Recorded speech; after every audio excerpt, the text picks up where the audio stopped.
அஜித் அவர்கள் தன் சுயநலத்திற்காக ரசிகர்களை பயன்படுத்த மாட்டேன்னு சொன்னது நேரடியாக சொல்ல போனா அது விஜய்க்கு தான். ஏன்னா இன்னைக்கு தன்னுடைய சுயநலத்திற்காக தான் தமிழ்நாட்டை ஆளணும், தான் தமிழ்நாட்டில் முதலமைச்சராக வரணும். சரி, எத்தனை போராட்டங்களை கலந்து கொண்டீங்க?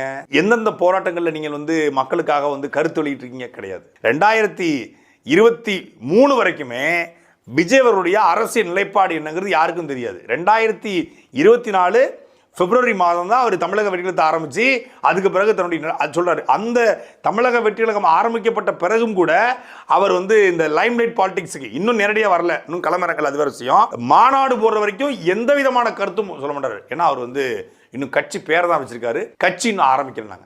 மாநாட்டில் தான் கட்சி அபிஷியலாக அறிவிக்கப்படுது. சரி, அதுக்கு பிறகு அது களத்துக்கு வந்தோன்னா இல்லை 7 மாதம் ஷூட்டிங் இருக்கு, அதை முடிச்சுட்டு வருவார். நாங்க சரி 7 மாதம் ஷூட்டிங் எப்பயா முடியும்னா ஷூட்டிங் முடிஞ்சிருச்சு.